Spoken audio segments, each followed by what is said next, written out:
Bora. Então, pessoal, é o seguinte. Depois que a gente encontra um possível ponto de entrada, que isso, lógico, ao longo de toda masterclass aí, vocês vão sair craque disso. Eu sempre faço um gerenciamento psicológico e patrimonial. Eu até postei no grupo do Telegram, lá na nossa comunidade gratuita, onde eu coloco 3 passos que eu faço para começar a operar. Então, a primeira, para mim, é a mais importante, psicológico. Segunda, toda a parte de gerenciamento de capital, no caso patrimonial, né, que é o capital que você vai aportar para aquela operação. E após isso, análise técnica. Então, não tem problema se o seu jeito de se organizar financeiramente é você sentando um caderninho e organizando tudo na escrita ou planilha, enfim. Mas é muito importante que você esteja num dia bom, você esteja descansado, não esteja alcoolizado, muito menos drogado, que você não esteja estressado, porque tudo isso serve de gatilho para que você se corrompa na operação. E aqui o nosso produto é dinheiro, né? Que vamos fabricar dinheiro. Nossa matéria-prima é dinheiro. Tudo aqui é dinheiro. E por até mesmo se tratar disso, você acaba tendo aí vários estopins que despertam aí vários monstros dentro da gente por conta de uma perda. Tem pessoas, por exemplo, as que jogam bola e não aceitam perder, por exemplo, são aquelas pessoas extremamente competitivas. Isso é algo que tem que ser trabalhado aqui. Porque se não for trabalhado, você vai quebrar. Isso aí é fato, não é uma hipótese. Você vai quebrar. Ponto. Então, lógico, quando eu comecei a fazer um pouquinho de dinheiro no mercado, eu sempre me via feliz, né? Eu fazia, putz, às vezes fazia $70 e saia correndo lá da sala até o quarto, que minha mulher estava grávida na época, abraçava ela e falava, ó, eu fiz, eu acertei, não sei o quê. E isso, eu comecei a perceber que quando vinha um loss, por mais que eu tinha feito um gerenciamento, né, bacana, estava de acordo, estava me responsabilizando por aquela operação, então eu sabia que tinha um risco disso acontecer. Isso me. Se eu acertasse 10, não tinha o mesmo peso do que se eu perdesse uma. Então eu podia estar fazendo $1.000 de lucro nas 10, né? Somando as 10, e se eu perdesse 100, aquilo por ser um evento recente, me deixava para baixo. Me deixava no sentido de depressivo, desconfiando se todas aquelas outras que eu fiz foi sorte, né? Do porquê que, né? Já que eu tô consistente, eu perdi uma. E por mais que a gente tente ser racional e pensar que calma, não é assim, não vai ganhar sempre, isso começa a te sabotar, né? Então, como que eu fiz para lidar com isso? Quando você começa a operar no mercado, pensando que você só tem que tentar acertar, como se eu chegasse agora e falasse assim, vamos fazer aquela brincadeira de colocar a moeda na mão e você tem que acertar em qual mão tá a moeda? Onde a gente vai brincando. Acertou, acertou, acertou. E errou várias vezes também e tudo mais. O que isso traz para mim como uma moral, né? Uma moral da história aí. Que, cara, nesse mercado, você tem que levar a sério que acertar um movimento, fazer um bom gerenciamento disso, a sua consequência é o lucro. Então, depois de um tempo que eu comecei a perceber que eu acertava, errava, acertava, errava, acertava mais que errava, eu comecei a perceber que eu já não expunha mais emoções. Então eu não ficava feliz. O trade que eu mais fiz dinheiro, eu não saí dando cambalhota. Eu levantei, respirei, tomei uma água e beleza. Lógico, fiquei contente e tal, mas nada extravagante, nada que fizesse eu, assim, perder as estribeiras. Sabe quando você está muito feliz, que você vai até dar uma porrada no irmão, assim, de felicidade, e sai correndo e nada te para? Então, eu comecei a perceber que quando eu comecei a atingir esse ponto de equilíbrio emocional, eu estava começando a ser mais assertivo. Então, o que eu controlava? Primeiro eu sentava, via, né, tudo que eu falei. Tá sendo um bom dia para mim, tá tudo perfeitinho, tô focado, não tô deixando nenhum fator externo, né? Eu não sou uma esponja, não tô absorvendo nada do fator externo, tô tranquilo. É como se você saísse do trabalho e deixasse tudo no trabalho e fosse jogar sua bola. Você não pode descontar nos parceiros de futebol o que você trouxe do trabalho, por exemplo. Então, quando eu comecei a perceber que eu estava nesse aquário, eu falei, beleza, dei o primeiro passo aí de uma qualidade uma característica que um trader tem que ter. Então aí eu falei, opa, show de bola, alcancei. Enquanto isso eu perdia dinheiro, ganhava dinheiro. Então assim, eu fui atingindo pontos. O meu segundo ponto foi me organizar financeiramente. Então eu fiz um Excel das finanças que eu tinha feito dinheiro, né, as fontes de renda que eu tinha, que no caso era salário na época ainda, tudo, e fora minhas despesas, eu fazia tudo um planejamento para ter a certeza de que cada real que eu estou colocando aqui, ele pode virar 2 ou ele pode virar 50 centavos. Então, eu tinha muito isso, tudo muito bem amarrado, para evitar o quê? O desastre.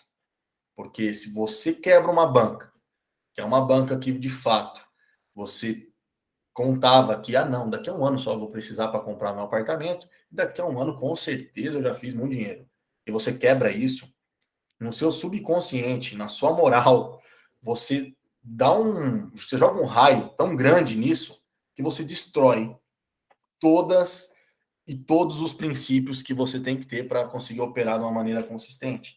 Então é muito importante a gente não dar passos grandes, porque conforme você dá o passo maior, você está se expondo a tomar um retorno, que às vezes nem é um prejuízo alto, nem é um loss de verdade, mas até mesmo a adrenalina, quando ela começa a ser muito despejada, né, no seu organismo, isso não te faz bem, não vai fazer bem, e você não vai conseguir estar 100% naquela operação. Você acha que tá, mas não tá. Então, quando eu falo, por exemplo, que eu fiz dinheiro numa moeda por sorte, lógico, eu estudei uma parte dela, mas, cara, eu tive a humildade de entender que não foi um estudo que eu fiz no gráfico, que entendi perfeitamente, eu estava alinhado psicologicamente, toda a parte de gestão financeira também, que me fez aquele resultado. Então, quando eu fiz aquele resultado, eu vi como uma oportunidade de respirar e entrar ainda mais a fundo no mercado, que foi aonde eu comecei, de pouco em pouco, fazer o que, graças a Deus, consegui fazer. Então, ponham isso na cabeça. A ordem que eu tenho que nem eu já te falei no começo, falar de novo: gestão psicológica, gestão patrimonial, que seria do capital que você vai investir de fato, e análise técnica.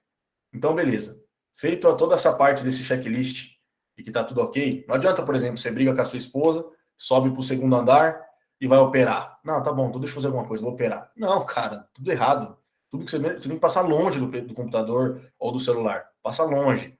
Se é algo que te desestabilizou, passe longe, porque aqui você tem que estar extremamente equilibrado.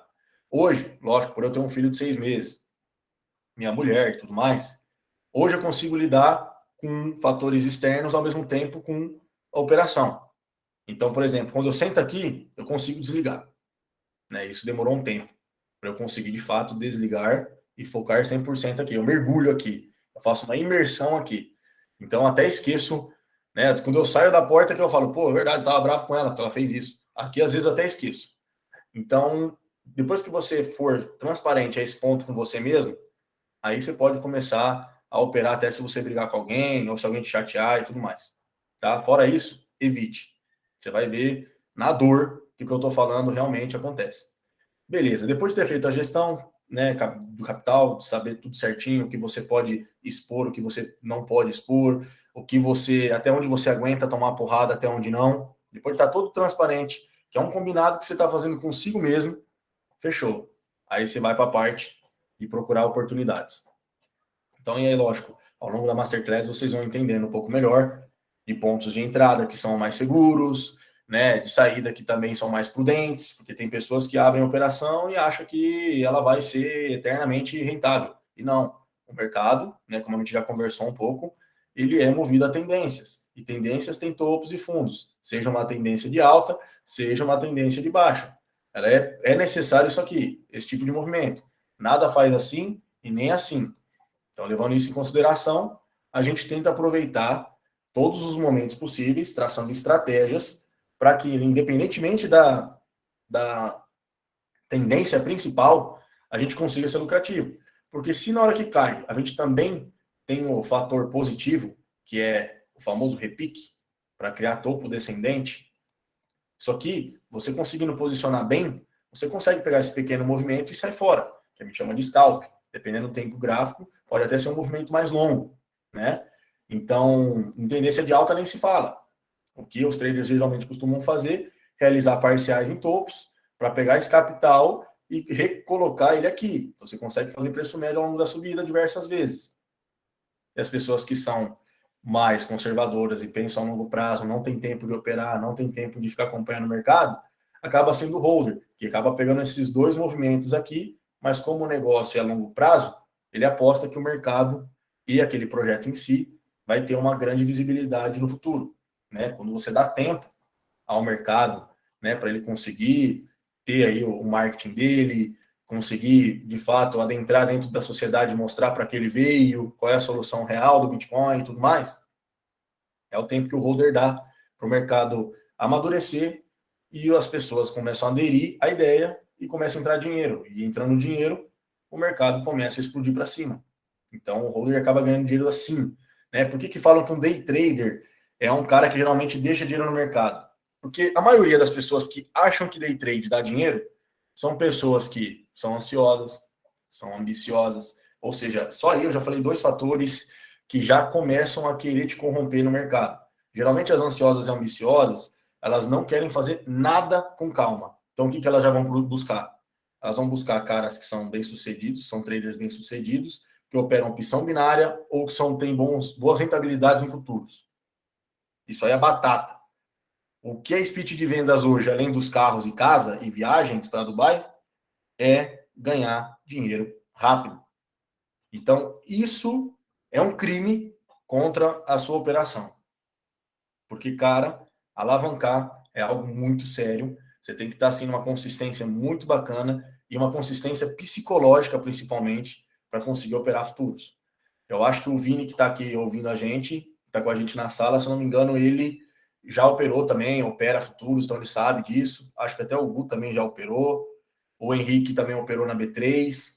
Então, assim, é um mercado que a gente tem que estar muito bem alinhado aí, tá? Porque senão a gente vai deixar dinheiro no mercado ou vai deixar de tirar o dinheiro que poderia ter tirado de uma maneira prudente, né? Que seria acreditar em certos pontos para retirada desse resultado e não acreditar que vai ser eternamente, vai estar rentabilizando eternamente. Eu, por exemplo, já fiz operações em que tive $2.000 de lucro, exemplo, e que no final das contas, se eu tivesse largado por um mês essa operação, eu teria feito 15, sabe? Coisa assim que você fala, nossa.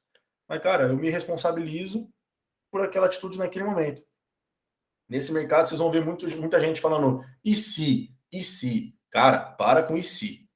O e se é o maior problemático que tem no mercado. Então, chega de e se. É aquele negócio, ó, beleza. Eu vou entrar aqui, um exemplo. Eu vou entrar aqui, né, apostando que o meu stop loss vai ter o suporte XYZ aqui. Na minha gestão de risco, eu sei que se vier até aqui, né, por ser um gráfico diário, vai ser uma distância grande.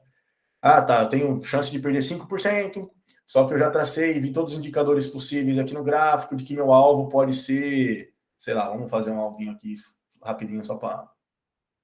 Tá, meu alvo principal vai ser lá na casa do 181, um exemplo. Tá, 181 seria quanto da onde eu tô até lá?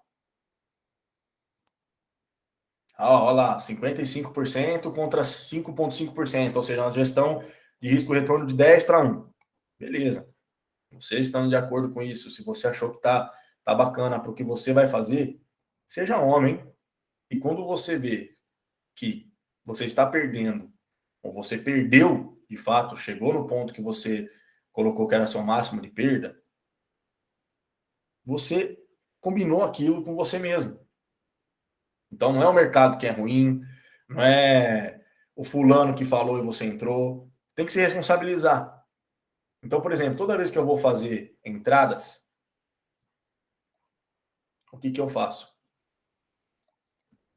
Se nós estamos numa tendência nítida de alta, em todos os tempos gráficos possíveis, mostra o quê? que a força compradora é a força dominante. Então, a tendência é o quê? Que a gente, entre topos e fundos, a gente vá rompendo os topos anteriores, criando fundos ascendentes, que são sempre fundos acima dos fundos anteriores, impulsionando o preço para cima. Então, se você enxerga que nós estamos numa tendência assim, ok? Então, o primeiro passo para começar a operar, depois daquele checklist dos 3 pilares, o terceiro seria a análise técnica, enxergue as tendências. Veja se todos os tempos gráficos estão saudáveis, está tudo certinho, principalmente nesse começo, e reme a favor da tendência. Eu perdi uma grana preta no Dia dos Pais, que eu já falei para vocês algumas vezes, porque eu fui contra a tendência. Eu achei que o Bitcoin já estava muito esticado e que dali ele não passava. Cara, ele me enfiou um sabugo de milho, porque a tendência dele era nítida de alta, por mais que ele estava esticado, ele tinha muito fôlego para ir ainda. E foi. Não corrigiu. Foi corrigir lá na frente. Então, assim, perdi uma puta de uma grana. Então, utilize a tendência já como seu favorito, seu melhor amigo para operar no mercado. E depois de enxergar as tendências, né, com o longo do Masterclass, vocês vão entendendo como é que a gente usa os indicadores para ver possíveis pontos de entrada, possíveis pontos de saída. Mas vamos supor que a gente já passou por esse módulo, por exemplo, dos indicadores, e vocês sabem que chegando na MA200, no 12 horas, seria uma boa oportunidade, por exemplo, de entrada. Como que eu faço a gestão das minhas entradas?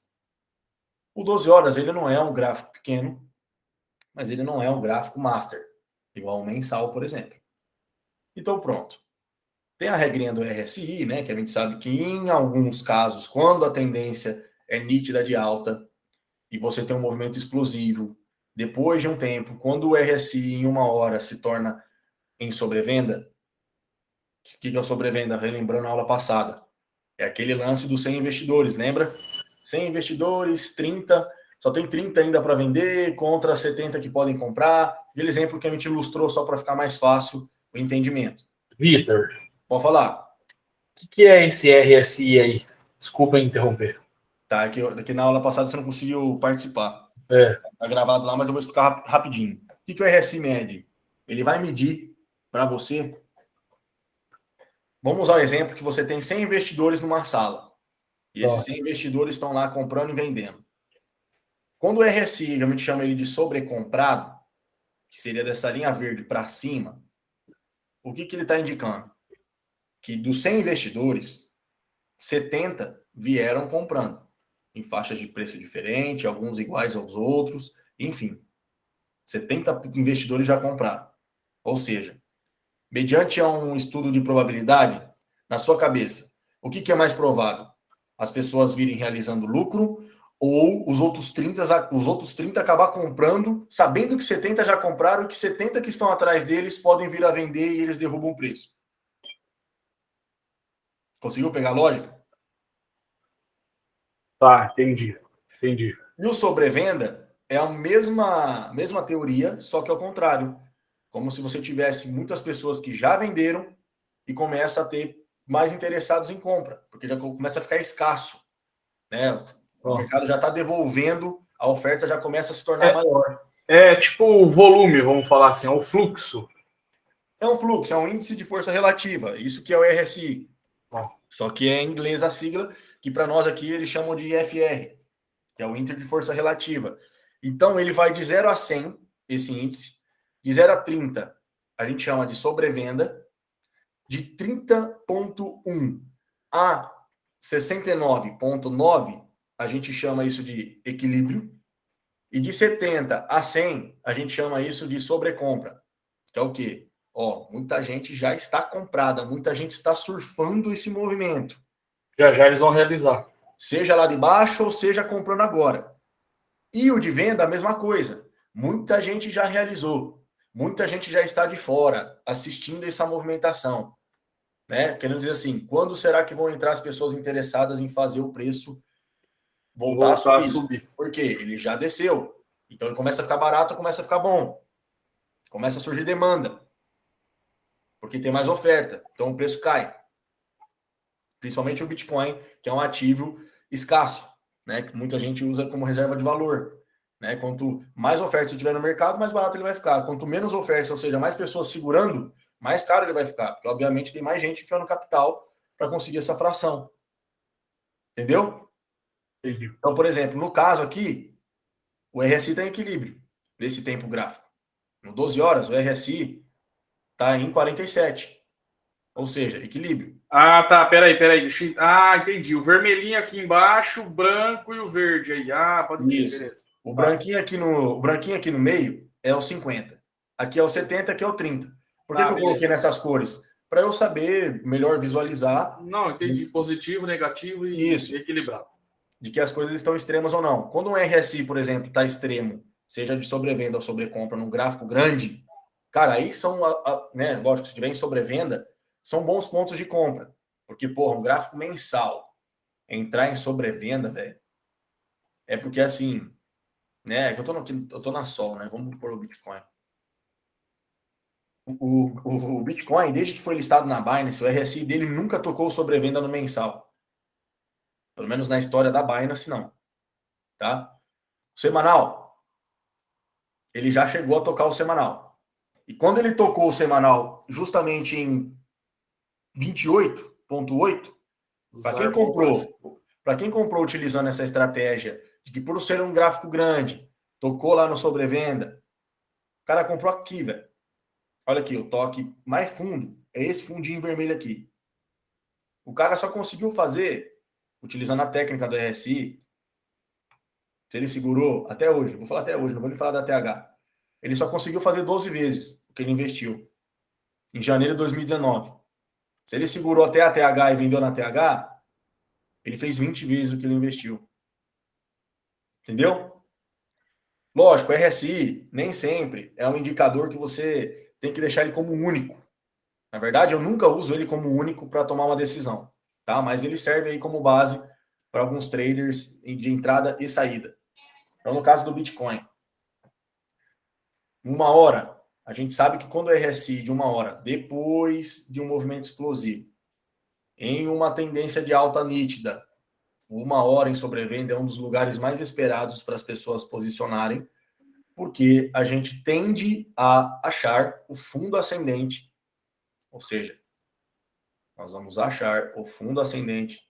O fundo ascendente é isso aqui. Então, se nós estamos surfando um movimento de alta, com tendência de alta em vários tempos gráficos, o RSI em sobrevenda numa hora pode indicar o possível fundo ascendente do gráfico diário.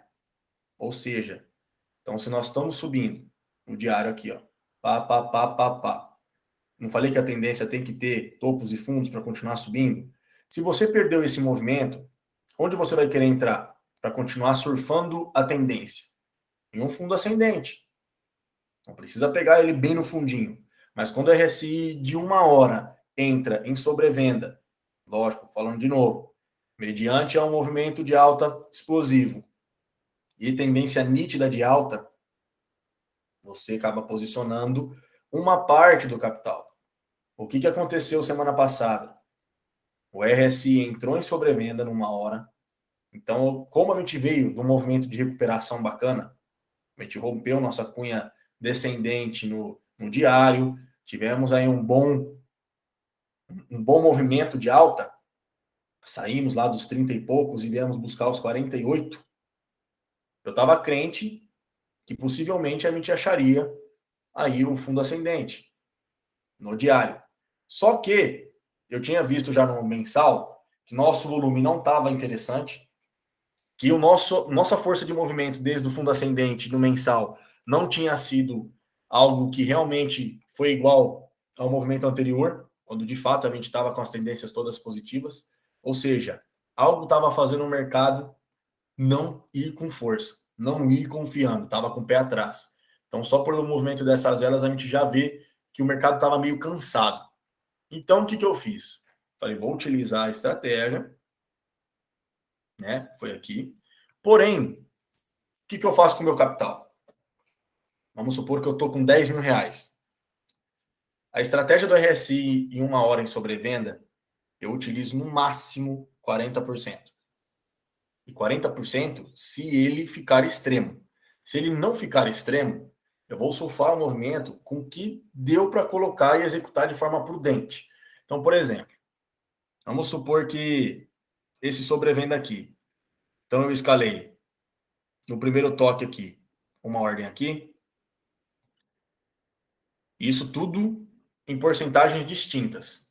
Caso ele respeitasse o primeiro toque, um exemplo, porque a tendência está nítida de alta, o mercado está extremamente otimista, eu entro geralmente com 15%. Dos 10 mil, eu entro com 15% de 10 mil.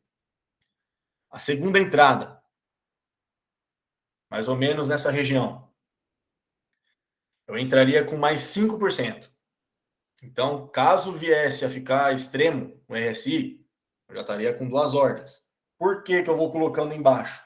Para fazer preço médio. Porque para uma tendência de baixa, lógico que nesse momento a gente ainda tinha bandeira de alta no diário, bandeira de alta no semanal, então estava tudo assim, ainda estava positivo, estava bacana, estava saudável. E o que eu fiz? Eu fui escalando ordens para poder melhorar meu preço médio. Por mais que o RSI vai ficando extremo, ele precisa dar um respiro, ou seja, voltar ao ponto de equilíbrio para que ele continue, para que ele consiga recuperar energia para continuar aquela tendência. Seja a tendência de criar um fundo ascendente aqui e voltar ao movimento, ou seja, para ele simplesmente fazer isso aqui, criar um topo descendente e romper com pivô de baixa e mudar o movimento do mercado. Tá? Então, ele precisa respirar. Então, no momento em que ele volta, eu falei, opa, ou ele pode estar de fato continuando o movimento, que é o que a maioria acredita que vai acontecer, ou ele pode só estar dando um respiro para continuar com força na queda. Então, beleza. Na minha estratégia de 1 hora, eu acabei fracionando meu capital em 15% no primeiro aporte, 5% no segundo aporte, 5% no terceiro aporte, tá? Tudo bem que não foi assim nessa ordem aqui, mas eu sei que eu cheguei a pegar a última ordem bem próximo do fundo. Então, aí eu já tinha quanto? Já tinha 25% alocado. E aí, os outros 15% que eu tinha por 1 hora também foi executado. Ou seja, executou minhas 4 ordens utilizando a estratégia do possível fundo ascendente no diário através do RSI do 1 hora em sobrevenda. Beleza. O mercado deu uma pequena subida, tal. Porém, o 4 horas... Deixa eu só subir mais aqui os intervalinhos. O 4 horas também resolveu ficar em sobrevenda. Então, o que eu fiz? 4 horas eu já vou um pouco mais agressivo. Eu já começo entrando com o primeiro lote do 4 horas com 20%. Então, no 4 horas, deixa eu só mudar a cor. No 4 horas, utilizando do indicador RSI Levels, que eu vou mostrar para vocês, eu vou ensinar vocês a usar, eu fui escalando ordens do mesmo jeito que eu fiz para a estratégia do 1 hora em sobrevenda. Se apeguem nesse módulo a parte de gestão de entrada, tá? E não de, mas como você sabia que era ali e como não. Eu só estou explicando a parte do RSI para que vocês entendam de onde que eu estou tirando um pouco do meu feeling de entrada, para não ficar algo muito vago. Mas isso vai ser explicado, tá? Esse daqui é um módulo só para entender como eu faço a divisão de entrada na parte de patrimônio, não na parte de pontos de entrada, tá? Isso daí depois eu vou explicar mais a fundo. Então, beleza. No 4 horas, eu tinha ordens mais ou menos assim, escaladas. As que estão em pontilhado, que eu vou deixar pontilhado agora, são as ordens que não chegou a executar, mas estavam lá. E seguinte, eu não deixo a ordem pronta na corretora.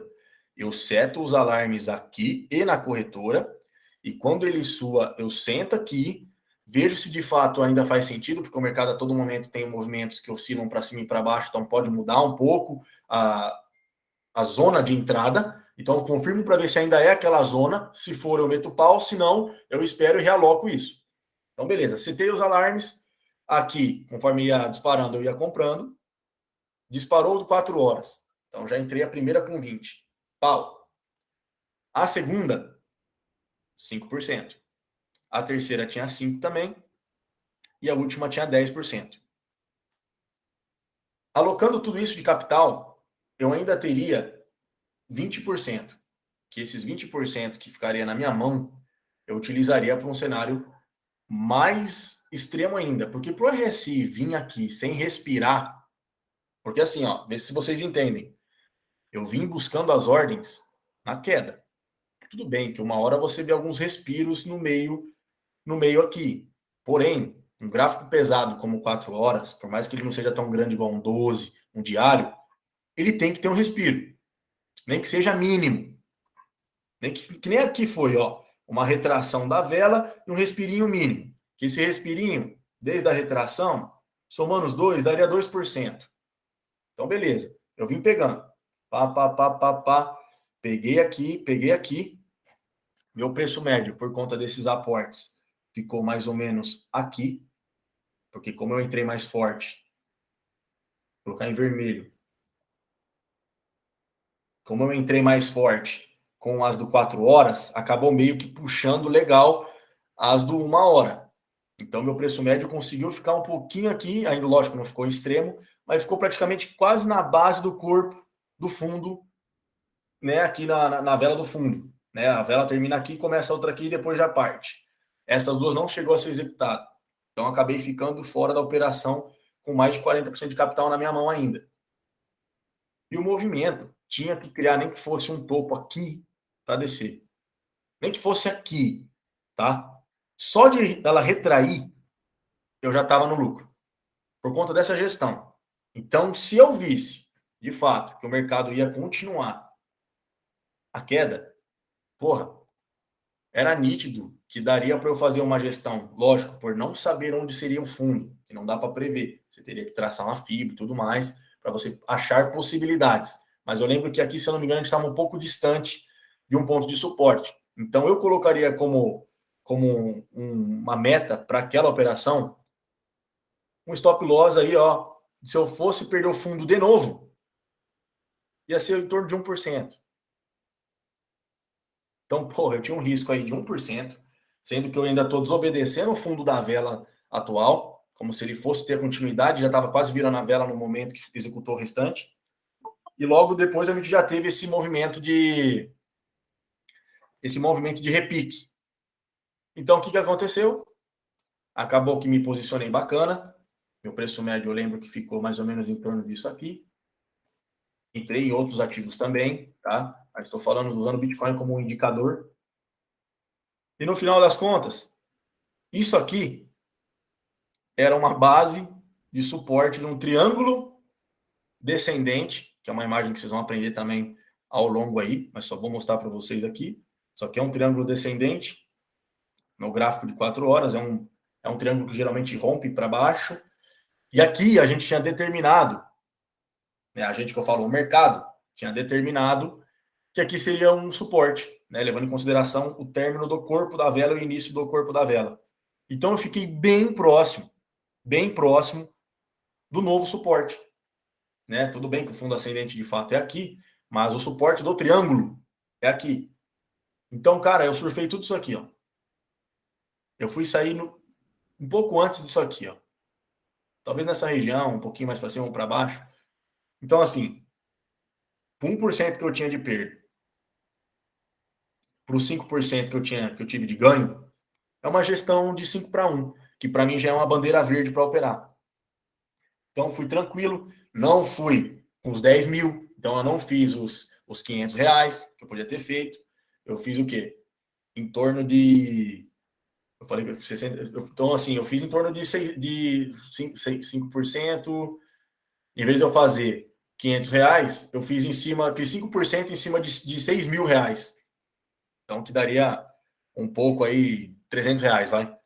Então, assim, não me martirizo por isso, não fico no IC, não fico frustrado. Quando eu fiz a graninha, vi que o mercado levou, fiquei assim, lógico, não vou ficar triste, mas também não saí pulando. Por quê? Sabe quando, que nem o Cristiano Ronaldo vai que mete passe sem olhar? Não que você tenha que ter o mesmo ego e talvez a desumildade de fazer isso, mas aquele negócio de tipo assim, pô, legal, fui bem nessa, fiz um bom gerenciamento, vamos embora. Eu uso isso para me deixar consistente, para continuar operando. E se você também não colocar que você fez uma boa análise na sua cabeça, sempre você falar, não, mas eu só entrei porque fulano falou, eu só fiz porque não sei o quê. Não fique também sendo muito vitimista, né? Tenha o seu mérito. Olhe na frente do espelho e fala, porra, você fez uma boa análise, né? Se eu tivesse feito a estratégia que todo mundo usa, do 1 hora em sobrevenda, acreditando que nós estávamos de fato extremamente saudáveis, o Bitcoin vai para a lua de novo, e entrasse full, eu tinha me full. Eu tinha me full literalmente. Porque, lógico, se eu esperasse o mercado recuperar, coisa que não dá para você prever, né? Depois que desenhou, aí tudo bem, funcionou. Tá, mas e se ele não faz isso aqui, esse movimento? Né? Se você pegar aqui e for dar uma olhada na FIBA aqui, um possível ponto muito forte de resistência para o preço continuar subindo era essa região aqui. Né? Essa região aqui que eu tracei agora em vermelho. Vocês também vão aprender esse indicador aí, galera. Fica tranquilo. Essa ferramenta aí, a Fibonacci. Vou colocar na amarelinha. Então, assim, aqui era uma forte resistência que o preço teria para conseguir romper e voltar para patamares de alta. Então, daqui ele podia descer e eu estava aqui, ó. Então, assim, eu ia ficar vendo meu capital no vermelho, por ter queimado o cartucho. Olha que gestão de risco muito louca. Eu teria exposto o meu capital a 2%, 3%, com a probabilidade de ganhar, né, que lógico, foi o que aconteceu depois, né, conforme no êxito. Se você for até o topo, se bobear, vai dar 1 para 1, cara. Então, assim, loucura. Então, nessa gestão de ter que fracionar meu capital, né, as porcentagens aí vai de acordo conforme o perfil de cada um. Quem é mais conservador vai deixar para colocar as porcentagens mais fortes naquela que é o último lote para aquela estratégia. E aí, lógico, você tem que ter cartucho suficiente, né, maior do que o que você já utilizou para a primeira estratégia para a segunda, né? Senão não faz sentido. Então, foi por isso que eu consegui fazer uma renda legal nesse último caso aqui, que acabou sendo o fundo ascendente do semanal, nesse 4 horas, né? Pelo menos até aqui, esquece esse restante. E de fato, o triângulo que rompe para baixo, rompeu para baixo. Estamos vendo ele aqui a cores, é um triângulo descendente, padrãozinho que rompe para baixo, e de fato rompeu. Então, com essa gestão emocional, que foi o que me fez ter a calma e não ter a ambição de querer entrar all in, eu consegui já puxar o segundo step, né, o segundo passo, para fazer a gestão de capital. Então, fazendo uma gestão boa de capital, lógico, coincidiu, porque eu não tinha o conhecimento de onde ia acabar essa vela, mas acabou coincidindo de eu estar bem próximo. Não lembro se era um pouquinho abaixo ou um pouquinho acima. Eu sei que não era exatamente aqui, mas era coisa assim de milímetro do suporte do triângulo que a gente tinha começado a formar por conta dessa base aqui, ó, que só foi formada por conta desse fundo e depois repicou, tá? E com base nesses topos que a gente não teve continuidade, aí que ela se formou de vez mesmo. Então, assim, hoje eu falo, puta, olha, fiz a análise certinha, fiz um bom gerenciamento. Se a análise se corrompesse por algum motivo, isso aqui é um mercado especulativo, pode sair alguma coisa que faça esse mercado ficar com medo extremo, beleza, eu ia ter 1% de perda do caso 6 mil que estavam posicionados. Isso se eu quisesse aceitar ele, né? Se eu visse que as próximas ordens seriam executadas e eu perderia lá na frente, ou eu ainda tinha mais 2 ordens que iam fazer preço médio para mim, que estava abaixo disso aqui. Eu tinha mais 2 ordens aqui abaixo, que com certeza ia puxar meu preço médio um pouco mais para baixo ainda, e se ela retorna e sobe para cá, meu ganho era ainda maior. Então, eu uso o RS Levels, eu uso, né, que é o indicador que vai nos mostrar aí a possibilidade de pontos que a gente vai entrar em sobrevenda ou sobrecompra, para a gente conseguir se programar. Só que eu não deixo ordens já disparadas utilizando ele na corretora, porque ele não é exato e aquela coisa, o mercado está mudando. Então, ele também está mudando conforme o movimento do gráfico vai acontecendo. Então, eu coloco alarme aqui, Coloco o alarme na corretora, então aqui eu vou achar o ponto que é a cotação que eu preciso que toque. Achei o ponto aqui, eu ponho a mesma cotação que está aqui, lá na corretora. Então vai soar o alarme de dois lados.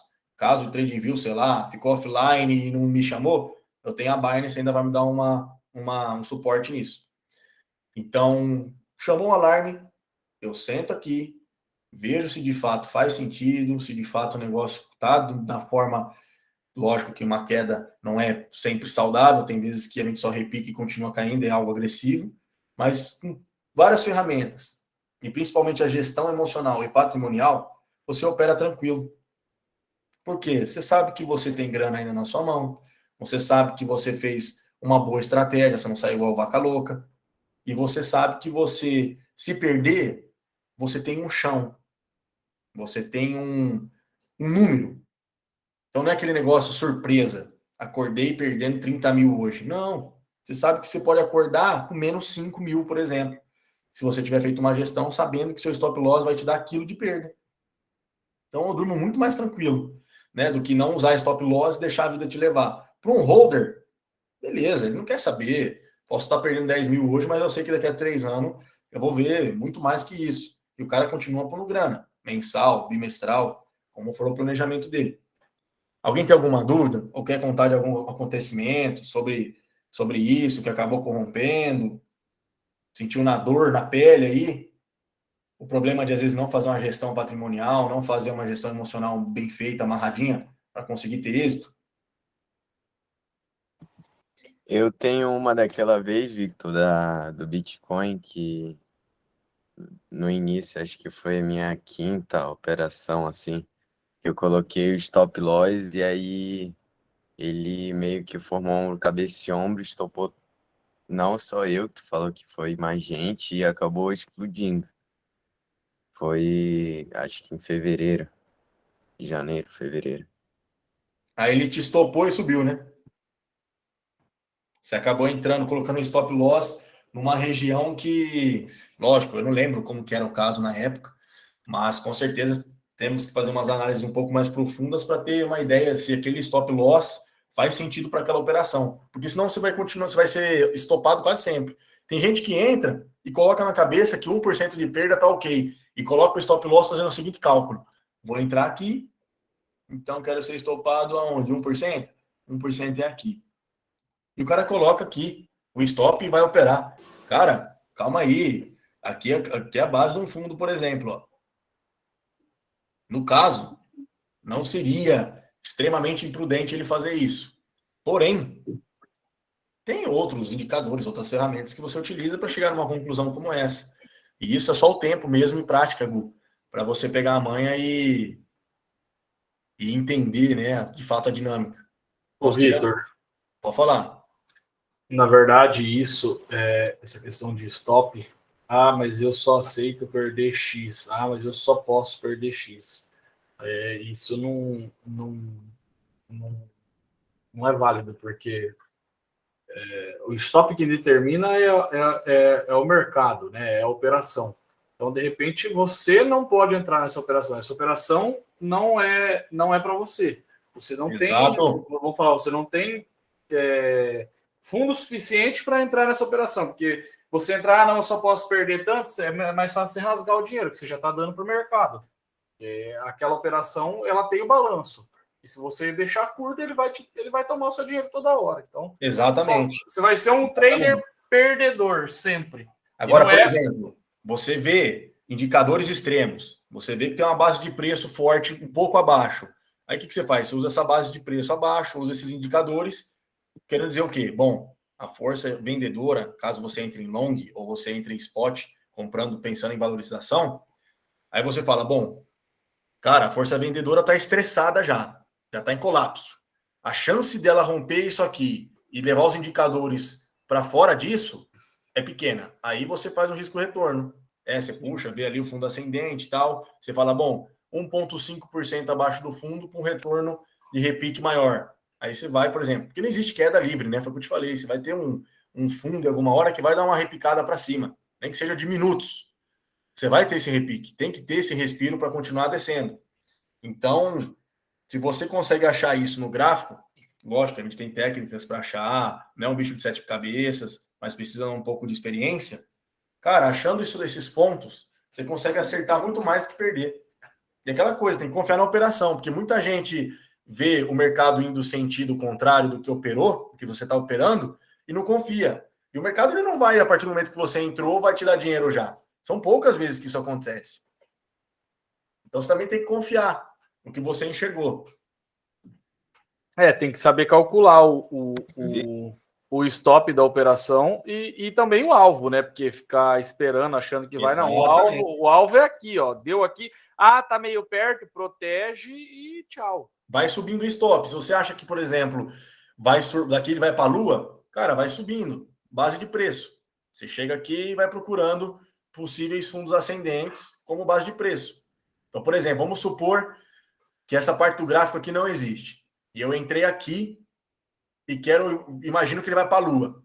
Então, pô, o primeiro ponto que eu faria era colocar um stop aqui. Sim. Então, se meu stop era aqui abaixo, aqui eu já estou levando lucro. Se ele estopar eu aqui, vai levar lucro. Por quê? Eu estou acreditando nesse movimento aqui, ó. Pá, pá, pá, pá. Aí eu vou subindo. Então, agora achei mais uma base de preço. Subo para cá. Vai protegendo nos depois que o movimento aconteceu, né? Depois que já tem nitidamente o movimento já aconteceu. E aí você vai indo. Ficou nítido? Victor. Fala aí.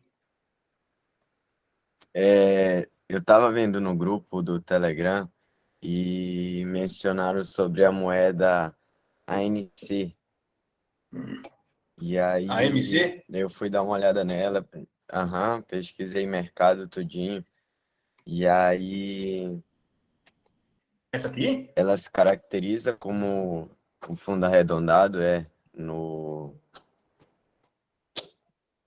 eu comecei a fazer análises em 1, 4 e diário nela. AMC é o nome? Eu até coloquei bem. ANC USDT. Tá na Binance até. ANC. Ah, tá. É ANC. Achei que Essa era aqui M de mesmo. macaco.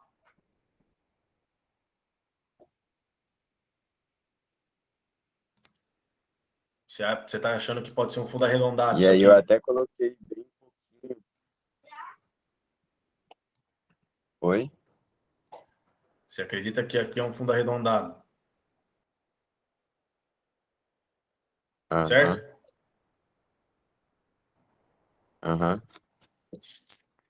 Caracteriza ou não por causa dessas subidas e descidas fortes aí? É que assim, ó, o padrão fundo arredondado, você pode ter ele a longo prazo, que é o que eu te mostrei algumas vezes, que é aquele que faz assim, ó, fica rastejando, e depois você tem uma explosão. E você tem esse tipo de fundo arredondado também, que é igual o topo arredondado. Né? Quando você tem um topo que vai indo assim, assim, assim, assim, assim, assim, parece um topetinho, a gente também chama isso de topo arredondado. Então é uma perda de força e despenca. No caso do fundo arredondado, é uma perda da força vendedora e uma resistência maior da força. Resistência que eu falo, não resistência de suporte e resistência, mas eu falo de força mesmo, de ir para frente, da força compradora. Então, você pode sim ter a explosão desse movimento. Eu só não sei quais seriam os possíveis alvos, olhando assim, desse jeito, olho nu, dessa moeda. Teria que puxar aqui uma extensãozinha para ver. Mas pode caracterizar sim, cara. Tá com Eu cara até assim. coloquei assim, o que eu tava com um pouco de dúvida era que assim, tem aquela regra, né, que é respeitar sempre os mais velhos, ou seja, os gráficos maiores. Então, o que que acontece? No diário, quando eu entrei, estava em equilíbrio, só e tá prosseguindo com a tendência de alta. Porém, a partir de 4 horas, 1 hora, ele já está perto de sobrevenda. Só que Sobrecompra. aí, isso, sobrecompra. Aí eu confio mais nos gráficos maiores, ou como está em sobrecompra, em 2 gráficos, que é 1 e 4. Por aí. Só que eu fiquei pensando, por ser um fundo arredondado, e tá mostrando no diário com equilíbrio no RSI, seria confiar mais no diário, né? Porque seria algo de um prazo maior, um É, lucro de prazo maior. os menores eles vão fazer isso aqui o tempo todo. E no diário você vai acabar vendo o quê? O resumo da movimentação de 24 velas de uma hora, que no final pode ser só subida. Entendeu? Você entrou em qual faixa de preço? Eu Você não entrei entrou. em 13,115.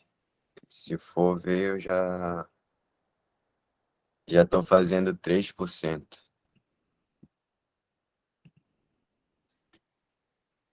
Tá, você Eu entrou entrei aqui. depois que ele passou a MA 200 no 4 horas.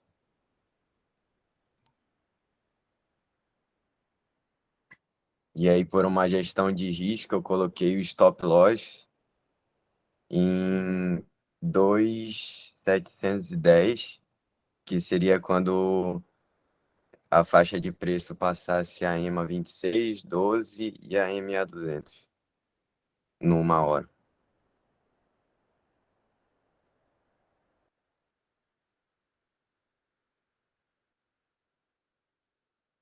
O ideal era você colocar aqui. Porque aí você está utilizando, você está expondo muito o risco, né? Você está pegando. Se você colocar aqui, onde eu estou falando ainda, que é o fundo ascendente anterior, 7%, o seu gerenciamento de risco tá bem sangrento, vamos dizer assim, ó. 12%. Para você, por exemplo, você imagina fazer quantos por cento nela? Você chegou a traçar alvo, essas coisas? Eu fiz numa média assim entre 10, 15, 20. Se for, se o fundo arredondado prosseguir com o movimento de alta.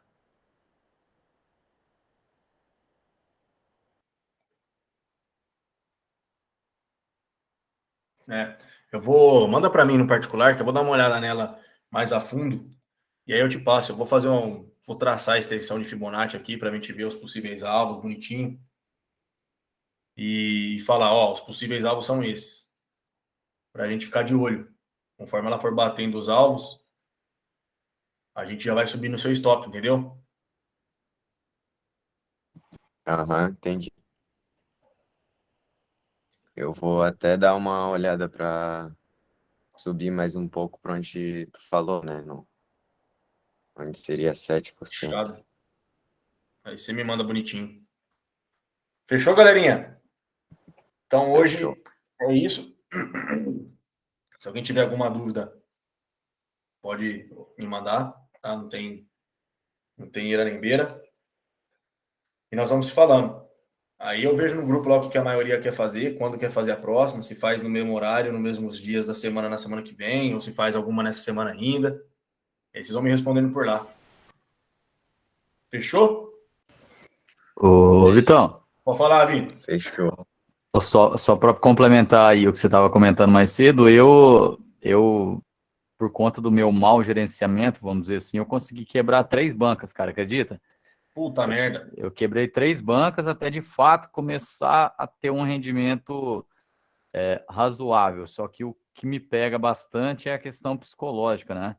Então, assim, é algo que assim, a minha intuição de estar aqui é que você pode me ajudar, vamos dizer assim, né? Eu Uhum. ainda tenho, por conta das minhas percas, vamos dizer assim, né? Eu não consigo ver o trade rolando de fato, né? Eu prefiro, eu me sinto melhor vendo ele sangrando do que ele ver ele dando lucro, né? É algo muito, muito bizarro, vamos dizer assim. Eu consigo ver bater no stop, e a hora que eu já vejo ali 10, 15% de lucro, eu já penso em sair fora e logo eu já acabo finalizando a operação e ela bate no meu alvo que eu tinha traçado há 2, 3 dias atrás, vamos dizer, né? Então, assim, é algo muito, muito complexo para mim estar executando isso na minha mente, né? Falando para ela, poxa, você foi correto, mas agora você fechou precoce, entendeu? Então, assim, é algo Sim. que eu não consegui me adaptar ainda nesse fato, né? Eu acho que deve ter sido por conta de trauma, né? Não sei, alguma coisa assim. Com certeza, isso daí fica como gatilho, estopim no Cara, subconsciente. tem operação que eu vejo que ia dar 100%, eu com 20 eu já fecho e o negócio dá 100%, cara. Fico malzão no outro dia depois. E assim, aí nesse caso eu não tô conseguindo fazer o lucro que eu queria estar fazendo, né? É porque eu deixei trabalho, sabe? Eu não trabalho mais de carteira assinada para viver do mercado, né? Uhum. E cheguei num ponto aqui que o lucro que eu faço só paga minhas contas, cara, não faz mais nada. Pô, mas tá bom ainda. Se o lucro tá pagando as contas, já tá bom. Conheço um cara que já fez isso aí e ficou na merda. Não, cara, eu só pago a conta. Vamos pôr assim, um exemplo, minhas contas dá 10k por mês, eu faço 10k. Não consigo sair desse número nunca. Tá bom, tá ótimo. Podia estar pior. Vai por mim. Por esse lado, assim, já vai para 7 meses que eu tô de mercado intenso todos os dias, vamos dizer assim, né? Não, isso daí é algo que é um tempo, cara. É um tempo para amadurecer, é um tempo para digerir. Até o lucro, cara, eu demorei um tempo para digerir. Então, se a perda te demora, imagina, o lucro você também demora. Sabe o que acontece? Sabe o que acontece? Qual é o maior problema seu? Eu vou aproveitar e falar aqui. Porque você está dependendo desse dinheiro. Exatamente. Por que você não consegue ganhar dinheiro? Você não consegue segurar a operação? Porque você precisa desse dinheiro. Porque senão você bota um stop ali, você protege, vamos falar no 0 a 0. E foda-se, larga o pau torar. Só que você sabe que você precisa desse dinheiro. E se ele voltar e sair no 0 a 0, você vai se arranhar, você vai se arrancar os cabelos, entendeu? Você vai ficar puto. Esse é o B.O. A operação, igual na Solana. Eu entrei na Solana 110, cara, e eu tava com 25% de lucro. Eu falei, cara, eu vou fechar a operação. Eu falei, cara, vou deixar rolar. E eu peguei, deixei 0 a 0 e fui dormir. No outro dia eu acordei, cara, ela bateu no 0 a 0 e explodiu para 125. Falei, você tá de brincadeira, cara. Só pode. Então, aí que também... E se eu tivesse deixado no stop anterior, eu não tinha tomado o stop.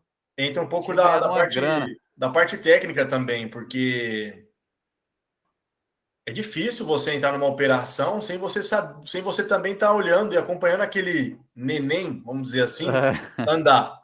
Você tem que falar assim, ó, bom, peraí, vamos ver. O stop aqui tá coerente? Não tá coerente. Deixa o pau torar, vamos lá. Pá. Você tem que ver fundos ascendentes e ficar de olho. Corrigiu um pouquinho, respirou. Dá para entrar de novo. Você já mete carga de novo. E assim vai. Eu consegui fazer muita grana desse jeito, cara. Nos 3 últimos meses eu não saí da frente do PC. Eu saí agora.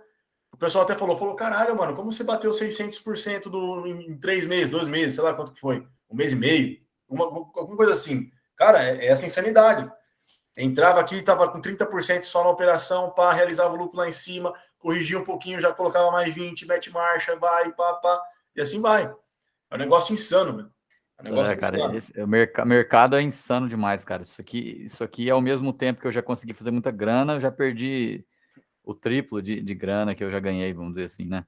Mas isso faz parte. Daí, e o principal, você só consegue fazer tudo isso de perda por conta do emocional, cara. Psicológico e gestão patrimonial. Isso é o que quebra qualquer um. Mas eu acredito que eu exagerei um pouco, cara. Vamos dizer assim, eu consegui quebrar uma banca de 300 mil reais, cara. Bem pesado mesmo. O negócio foi agressivo pra caralho. Você tá maluco. Amigo meu que tá na live aqui agora quebrou 10 e tá se rastejando ali. Não, eu perdi no total deu $70 mil, mais ou menos. Não, e esse amigo meu aí investiu na CCCAR, né? Eu nem sei o que ele tá fazendo aqui no grupo. Ele mandou mensagem para mim. O que você acha desse projeto? Falei, cara, não investe nisso aí. Eu vi que ele nunca mais respondeu depois que eu falei isso. Fui mandar mensagem para ele para saber como ele tava. Não deu outro. Comprou não sei quantas limusines lá. Tá até hoje com as limusines aí fazendo revisão. E o bombo, Vitão? Tá de mal pior também, viu? Olha lá, o outro amigo meu comprou bomba e cripto, tá mantendo. Ele tem medo de vender o bombe. Nossa. Tá R$1. Cara, pra ele vende essa porra e pega a BNB, cara. Tá R$1 a moedinha. Olha lá, tá até hoje lá achando que o bombe vai subir. Tô com 1.000 moedas. Tá com R$1.000 agora. Vou sacar agora. Caiu hoje. Tava com 2.300 até esses dias. Perdi dinheiro pra caralho. Foi bem pesado, assim, a minha experiência. Mas, assim, eu entrei muito agressivo, cara. Eu já entrei... Porque, assim, no primeiro mês que eu entrei, eu já peguei aquela bull run, né? Lá de agosto, setembro, começou a explodir tudo pra cima ali. E, então, assim, já na primeira operação,